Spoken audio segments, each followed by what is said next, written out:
Hola chicos, ¿me echabais de menos? Estás de broma. Bienvenidos a Historia se escribe con H. En este vídeo de hoy, como siempre, vamos a comenzar un tema nuevo. Un tema en el que nos adentraremos en la época del Imperio Español. Aunque mucha gente no pueda creerlo, pero nuestro país, España, o algo parecido a lo que actualmente es España, fue un imperio durante la Edad Moderna, entre los siglos XVI, XVII y XVIII, aunque el momento en el que España fue auténticamente muy poderosa y prácticamente reina de Europa y de América fue durante el siglo XVI, momento en el que gobernaron los reyes conocidos como los Austrias mayores, Carlos I y Felipe II. Pues sobre estos reyes y sobre los llamados Austrias menores que no van a tener tanta suerte, vamos a hablar en este tema, que directamente se va a llamar el Imperio Español. Va a ser un tema realmente apasionante, realmente épico, con algunas batallas que os quitarán la respiración. ¿Estáis preparados para conocer a la Armada Invencible y a los tercios de Flandes? Pues si la respuesta es que sí, comenzamos con el Imperio Español. ¡Allá vamos! Comenzamos este Imperio Español, como siempre, con la portada de nuestro tema, que en esta ocasión representa un cuadro de uno de los pintores más importantes de la historia de España, como es el pintor Velázquez, Diego de Velázquez, que en esta ocasión pues aparece una victoria de los tercios del ejército español, los tercios de Flandes, en una importantísima guerra que estudiaremos más adelante, uno de los puntos. Como siempre, para organizarnos nuestras cabecitas, ¿qué es lo que vamos a estudiar en este tema sobre el Imperio Español? Pues son estos 5 puntos. El primer punto que vamos a tratar hoy, en este vídeo, que va a ser el inicio del Imperio Español con la dinastía Habsburgo. El segundo punto, que nos centraremos en estudiar la conquista de América. Un proceso de conquista que el Imperio Español va a conseguir tener un éxito absoluto, destruyendo, sin embargo, los pueblos y las culturas originarias americanas. Es uno de los puntos más oscuros de la historia de España, que trataremos en el punto número 2. En el punto número 3 acabaremos con la dinastía Habsburgo, que gobernaba España, estudiando a los Austrias menores, que ahora voy a explicar quiénes son. El punto 4 en inglés, Politic, Economic and Demographic Crisis in the Spanish Empire. Pues en este vamos a estudiar la crisis del siglo XVII que tuvo España y que provocó, entre otras causas, provocó el fin del Imperio Español.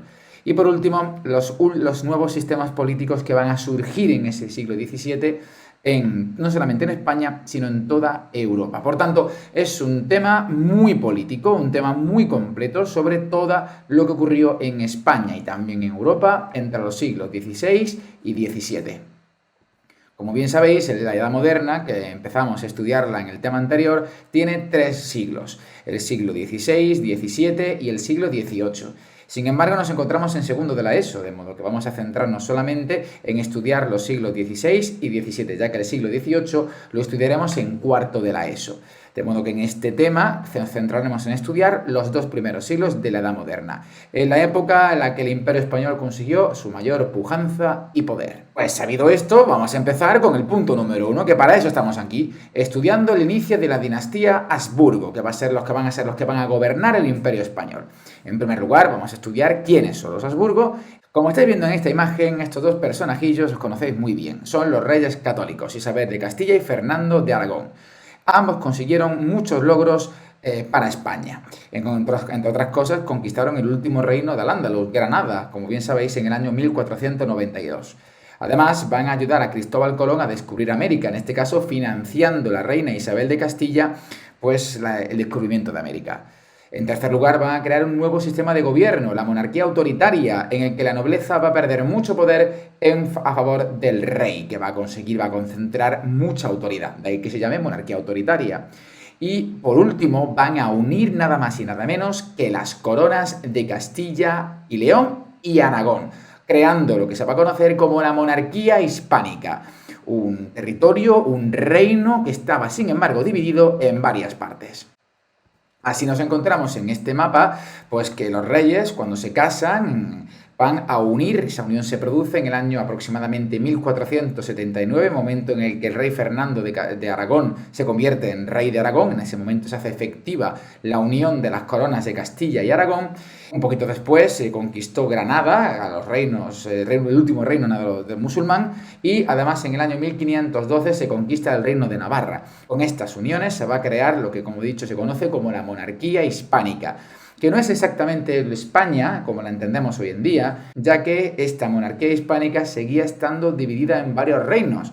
Reinos como Aragón y como Castilla, que tenían leyes distintas e incluso monedas distintas, de modo que no es exactamente la España que vosotros y yo conocemos actualmente. Es algo parecido. Pero los Reyes Católicos no solamente van a conseguir todo esto que acabo de explicar, la creación de la monarquía hispánica, la descubrimiento de América o la conquista de Granada, sino que a todos esos grandes logros tenemos que sumarle uno más, que es una política de matrimonios llevado a cabo por Isabel y por Fernando, que van a permitir que España, esa monarquía hispánica, se convierta en todo un gran imperio. Vamos a ver con quién van a casar a sus hijos, que no son cualquiera. En primer lugar, van a casar a María de Castilla, la infanta María, hija de los reyes, con el rey de Portugal, Manuel I de Portugal, apodado Manuel el Afortunado. Este personaje, Manuel I, no era cualquiera, era rey de uno de los reinos más importantes de Europa en ese momento.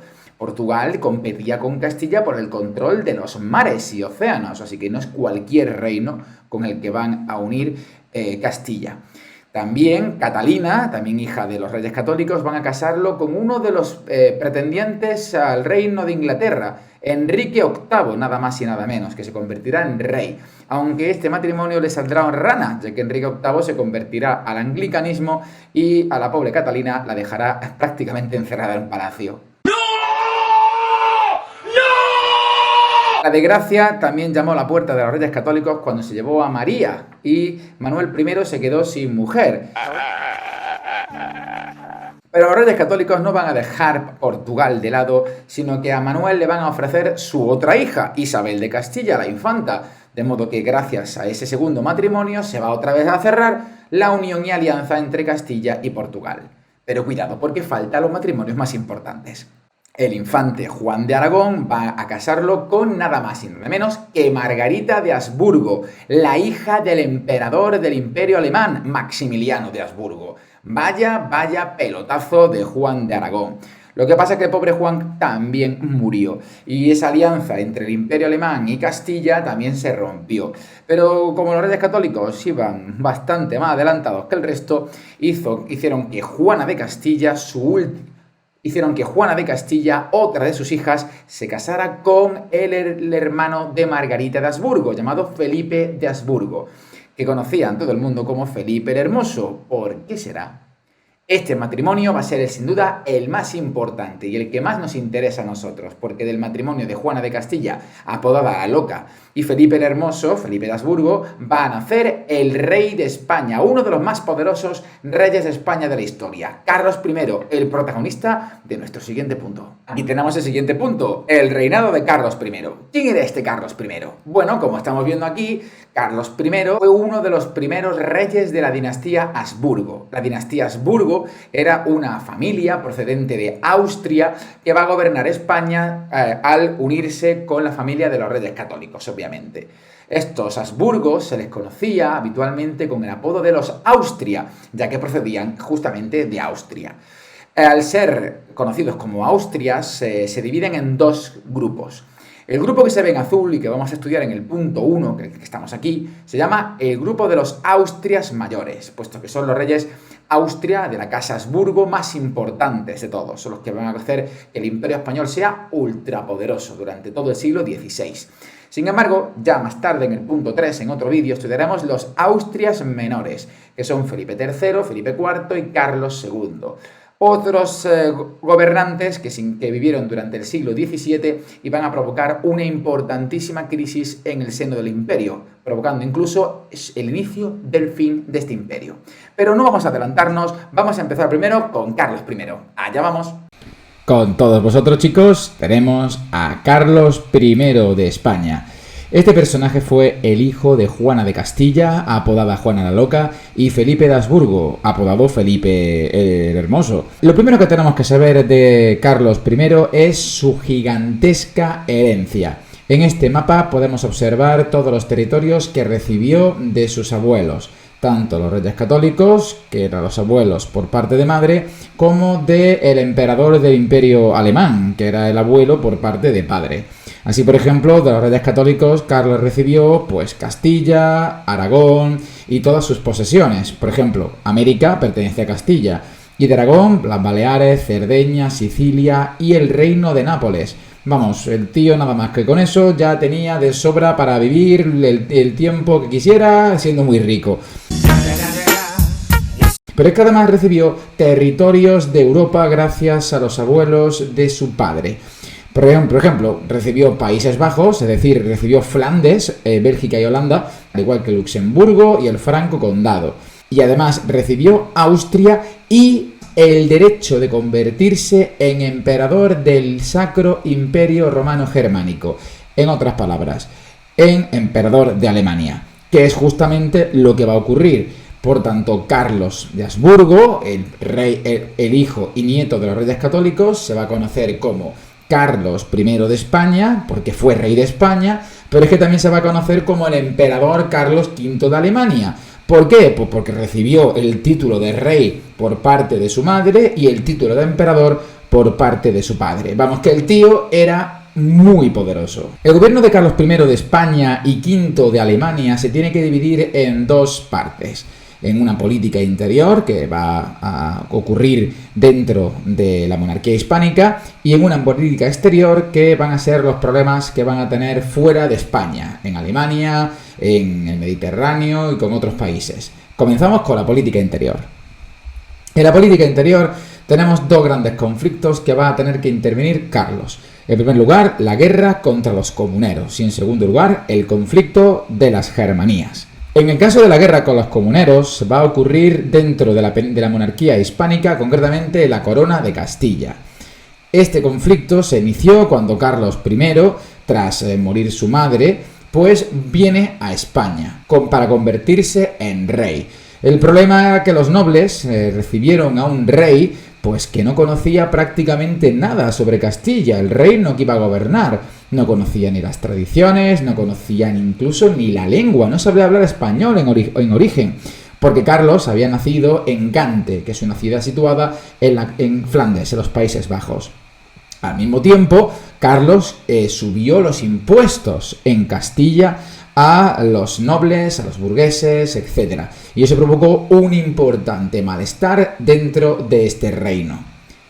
Esto ocasionó que un grupo de nobles se rebelasen contra el rey, son los llamados comuneros, que van a luchar contra el rey Carlos I, una guerra que acabaría bastante mal para los comuneros, como vamos a ver a continuación. Aquí vemos algunos de los líderes de estos comuneros, Pavilla, Maldonado y Bravo. Estos nobles fueron ejecutados por el rey, como estamos viendo aquí. Algunos perdieron la cabeza, ¿verdad?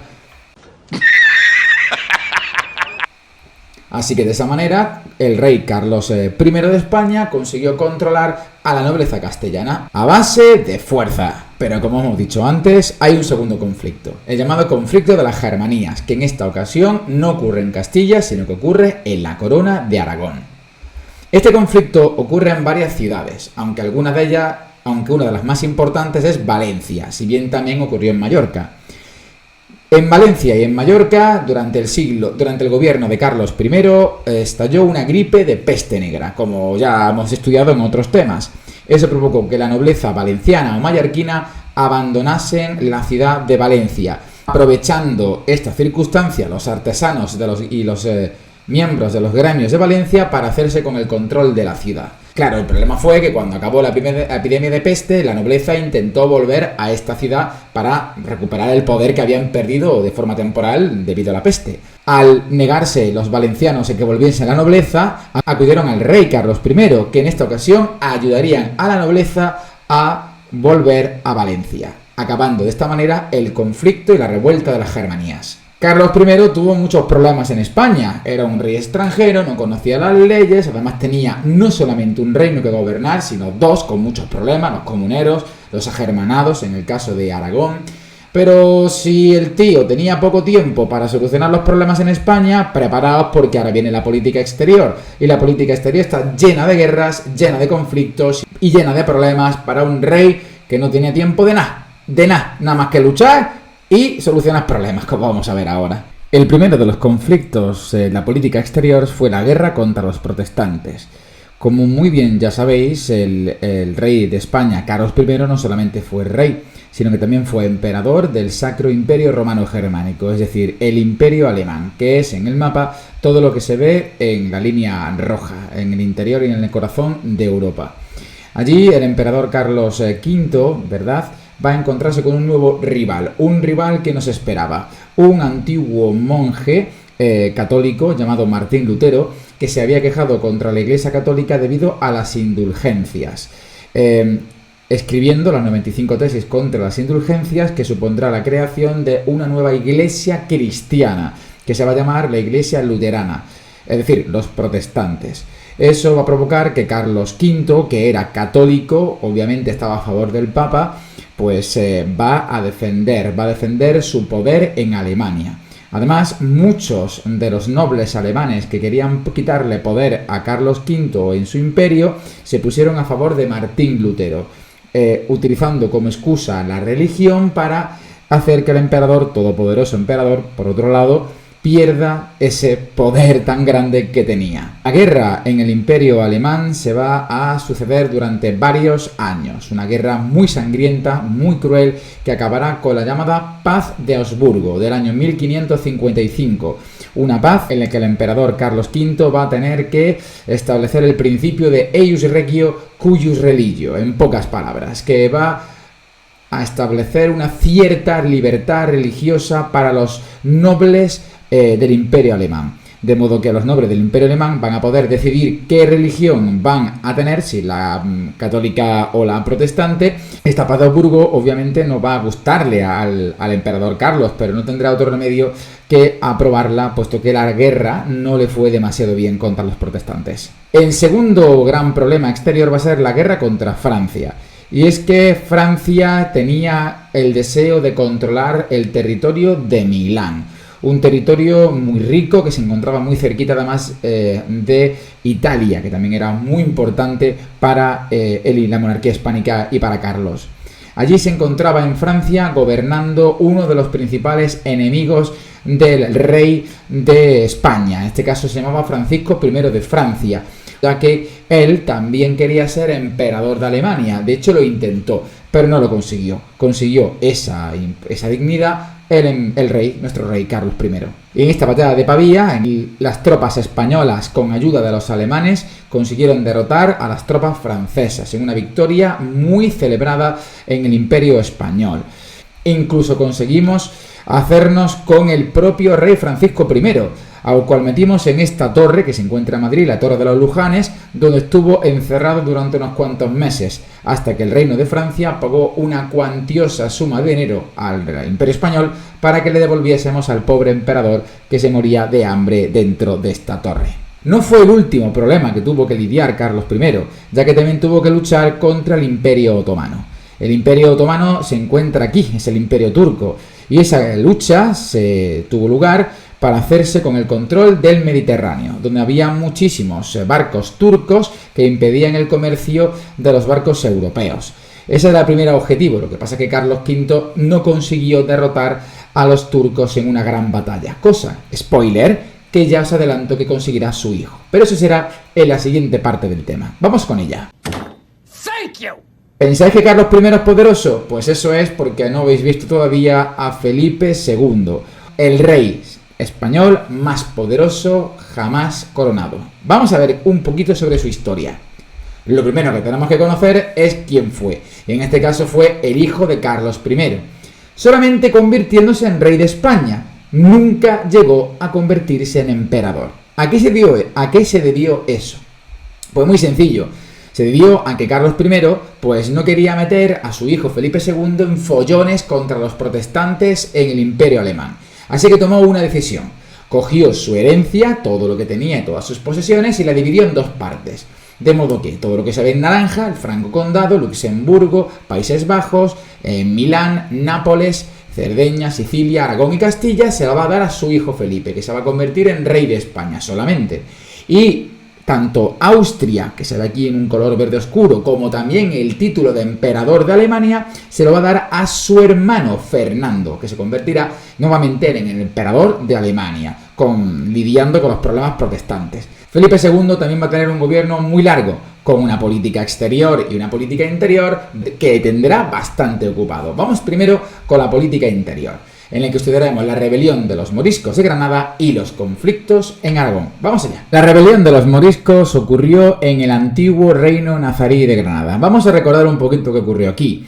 Como bien sabéis, en el año 1492 el reino nazarí de Granada fue conquistado por los reyes católicos. Sin embargo, muchos musulmanes se quedaron en Granada, aquellos que no se resistieron, que digamos aceptaron vivir en paz en un reino cristiano como es el de la Corona de Castilla. Poco a poco esos musulmanes fueron obligados a convertirse al cristianismo, pasando a llamarse en ese momento moriscos. El problema es que estos moriscos, que eran cristianos realmente, pero seguían siendo musulmanes en secreto, mantenían todas sus costumbres, su forma de vestir, incluso hasta su forma de hablar, es decir, seguían hablando en la lengua árabe.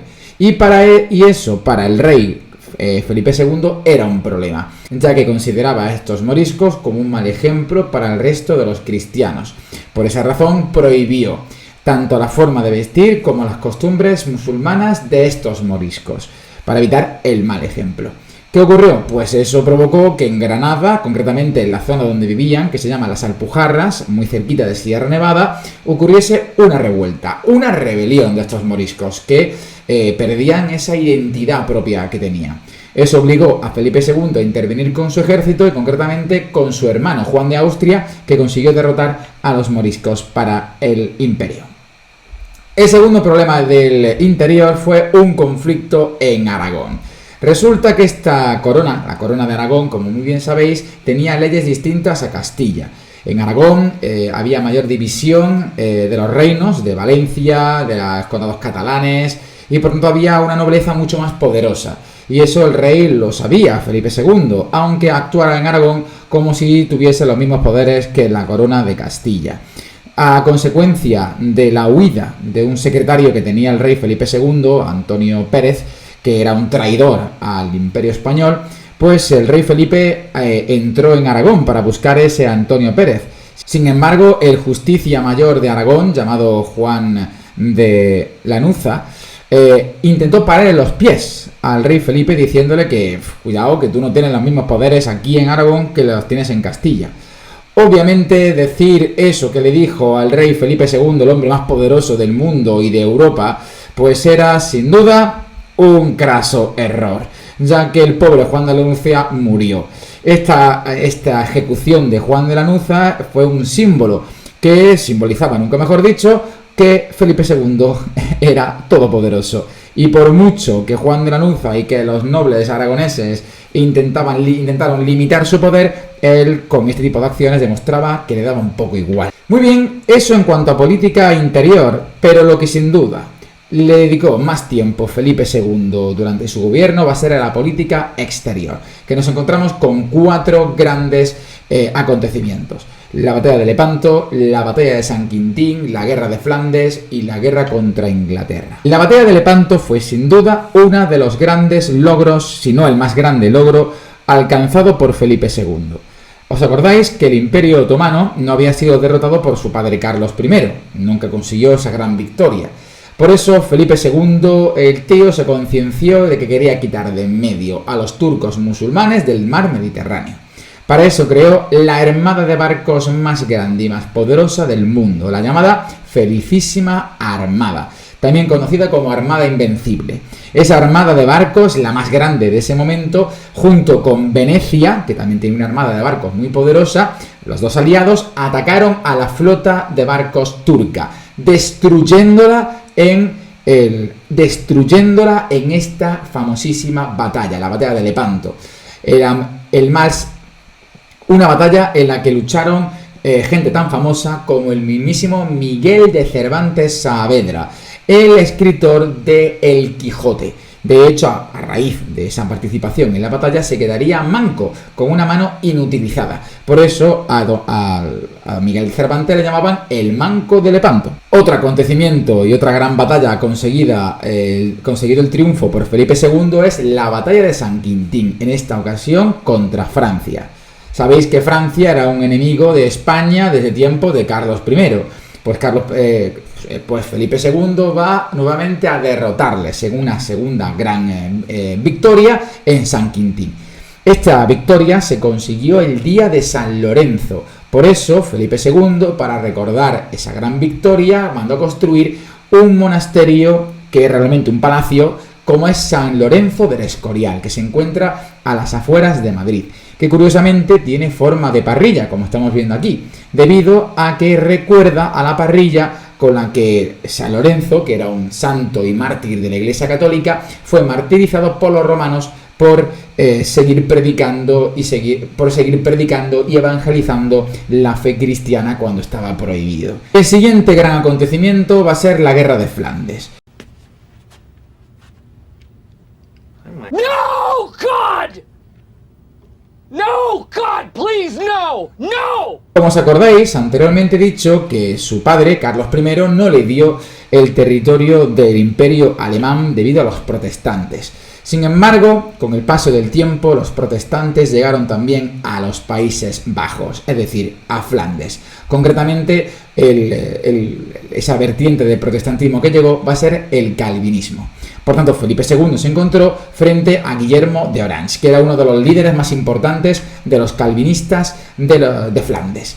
Estos protestantes, que se centraban y que se situaban en la zona norte de Flandes, no solamente querían mantener su religión protestante calvinista, sino que también querían conseguir la independencia de España, ya que España era un imperio católico. Por eso Felipe II dijo que no, básicamente él rechazaba a los protestantes, a los calvinistas, y eso provocó una nueva guerra. En esta ocasión, una guerra en Flandes entre los católicos y los protestantes calvinistas. La solución que tuvo que tomar Felipe II a finales de su gobierno va a ser la división en dos partes de Flandes. Una Flandes del norte, que se mantendrá bajo el control de su hija, la hija de Felipe II, que estaba bajo el control de los calvinistas, o era en su mayoría calvinista, y Flandes del sur, que sí que tenía una mayoría católica. Felipe II hizo muchas cosas, pero sin duda, una de las grandes derrotas, por no decir que fue la mayor derrota del rey, fue la guerra contra Inglaterra. Como muy bien sabéis, Inglaterra también era una gran enemiga de España, especialmente cuando Enrique VIII se convirtió al anglicanismo. Eso provocó que automáticamente fuese enemigo de España, que era muy católica, como muy bien sabéis.